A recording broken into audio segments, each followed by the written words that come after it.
So Kevin Durant, they got blown out. They got blowed out by 25 points at home. Hard to they were down two of their stars, right? Ayton and Chris Paul both out. I don't know what. Kevin Durant has the worst luck of anybody I've seen. Since he left remember, he got hurt in Golden State. Probably prevented them from winning a championship. They lost to Toronto. Remember that? Then they go to Brooklyn.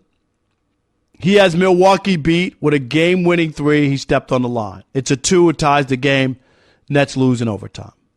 In that series, Harden gets hurt in game 1. I don't know, the first less than a minute into the game. Kyrie gets hurt in game 3 in Milwaukee. They still go to 7 games. He loses. Kyrie didn't want to get vaccinated. Then Harden doesn't want to play in Brooklyn anymore. He wants out. He demands a trade.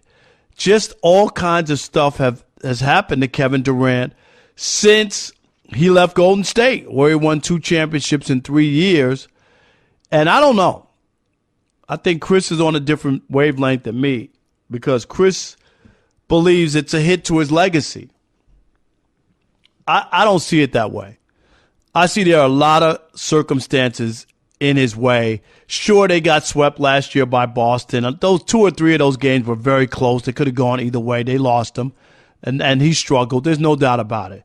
He played well this postseason. They just didn't win. He gets to Phoenix. Everybody thinks they're going to go to the championship. He gets hurt almost immediately. He only gets to play like 8 games with his teammates. That doesn't help.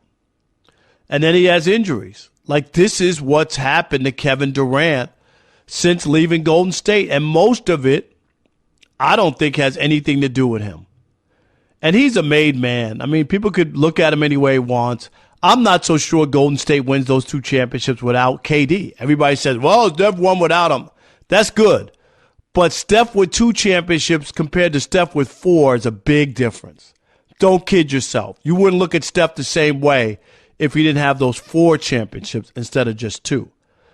And Kevin Durant, whether people want to look at it or not, was the main cog. He's the guy who won the Finals MVP in those 2 championships. I think LeBron won 1 game. LeBron won 1 game when Kevin Durant was playing. When Steph was there, LeBron and his team came back from a 3-1 deficit, first time in NBA history. So I can't cloud Kevin Durant and look at him differently. Rob G, are you different in looking at KD and where he is now?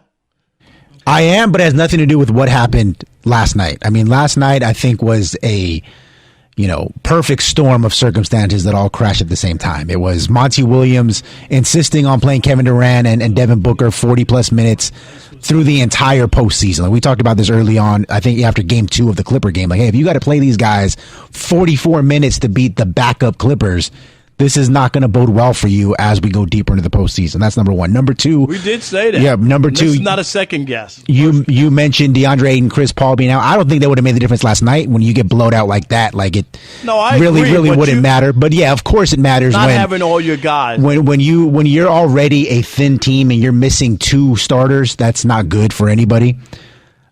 But and then, of course, the last but not least with that regard is that the Denver Nuggets have been playing, for my money, the best basketball of anybody in this postseason. They are the only team, I think, that hasn't really had like a step down from game to game that these other, like the Lakers have had, the Warriors have had. Boston definitely has. We'll get to them. The Knicks and the Heat, flip-flopping back and forth. Every other game, you don't know what you're going to get. Denver, even the games that they lost, it's not that they played poorly. It's that, KD and Devin Booker just went bananas. So it is what it is. Sometimes you tip your cap and you lose. Well, when you shoot 80%, 79% from the field in 2 games, I mean, what are you going to do? Right. And so, but the thing is about with Kevin Durant is everything that has gone wrong for him since he left Golden State feels like it has been a little bit self-inflicted. Right? He chose injuries because he chose to link up with a Kyrie Irving, who everybody knew even then that he was someone it was hard to trust. He pushed the Brooklyn Nets front office to trade for James Harden, knowing that James Harden had already quit on Houston, a couple of times.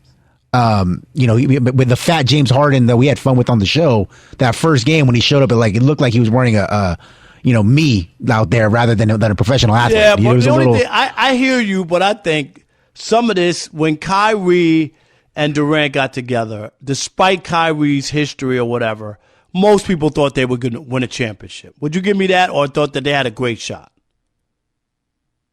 All right, and last but not least, as we got Chris here ready, I think with this trade to Phoenix, he knew, just like we all did, that when they made the deal, they sapped them of all the depth that they had, and one of the guys that they were counting on was Chris Paul, who has a history of getting hurt in the postseason every year.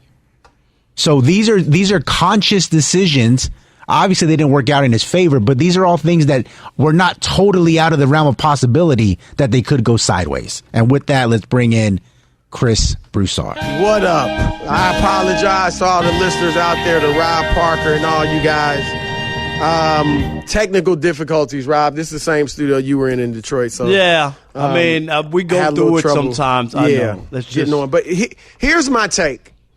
Obviously, Kevin Durant's a made man. Kevin Durant's an all-time great. Kevin Durant's easily top 75. Kevin Durant's first ballot Hall of Famer. All that.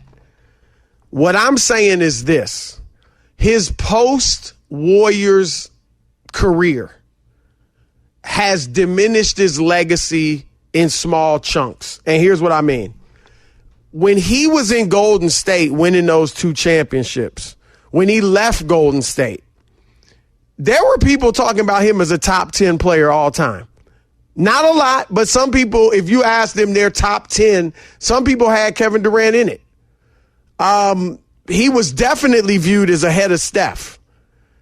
And what I'm saying is he has now lost some ground. He's definitely not ahead of Steph. And I doubt anyone is thinking of him in the top 10 now. And most people didn't have him in there, but he's not even in the conversation now. And we knew he wasn't a leader. He said that himself. He can get mad if he said it himself. Check the GQ article 2017. I think it was in January. So he said he's not a leader. But the top 10 talk is going down, is out. And I think guys that people have moved him ahead of. Some people may have moved him ahead of Dr. J. No, he's not. I mean, I think LeBron, Larry Bird, Dr. J are the small forwards ahead of him. Maybe even now a Jerry West, people had moved behind him, and Oscar Robertson. And the notion, here's the other thing, Rob, there was a feeling, and I had the same feeling.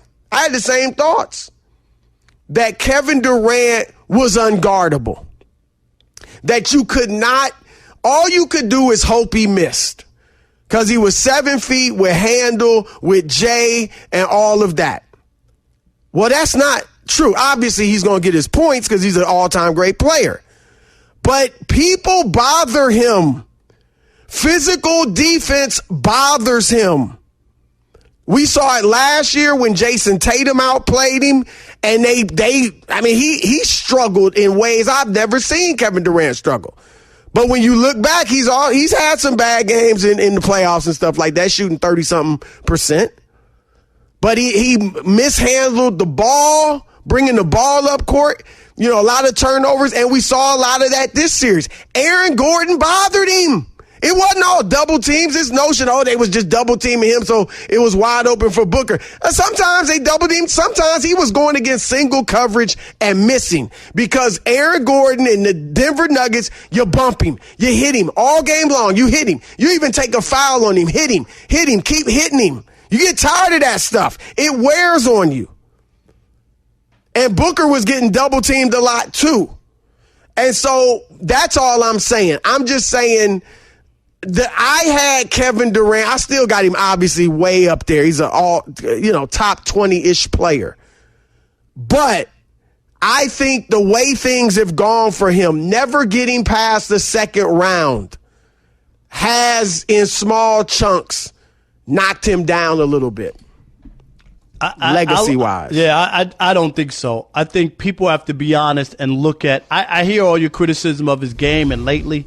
That's all fair. That's fair. But if you really are honest with what's happened to Kevin Durant, a lot of it has to do with the other people, pieces, parts around him as well. That's just as big of the story as it is. He got hurt his last year. That probably stopped him from winning a championship against Toronto. He got hurt. And then in Brooklyn, if he wasn't hurt, then his other teammates that were put together were hurt. And this year, 2 more teammates were hurt. I mean, it's just hard to look at that and go, Kevin Durant had this good team to win a championship and he failed. I just can't sign up with that. I agree. I'm not saying that. But what I'm saying is he was in that rarefied air of dudes you expect to overcome. Now, again, maybe they didn't win it or wouldn't have won it, but you expect him to overcome. All the guys he's mentioned with, they overcame at some point. When is Kevin Durant overcome? You didn't overcome in Golden State. I mean, that was, guys, come on. I don't even have to say what that was. But I don't know. I mean, and I don't want to get this into a Steph Curry thing, but when Klay was hurt, Chris, they weren't going anywhere. They didn't even make the playoffs a couple times with injuries. I'm just saying it is hard. I agree, but okay, I'm just saying it's hard when you don't have your guys. Did people thumb their nose down at Steph when Klay was out those 2 years and they couldn't make the play-in or they couldn't make the playoffs? Like, no, because you just understand that it's a part of it, and that's all I'm saying. I'm not saying I'm not overstating that he's not a great player. I'm just saying I want to see him overcome because the guys he's mentioned with, Bird, Magic, I mean, that's what he was mentioned with them. They were a little higher, of course, but he's in that group. Olajuwon, I want to see him he hasn't overcome. And Steph, and obviously the fact that Golden State won it without him, that didn't help him either.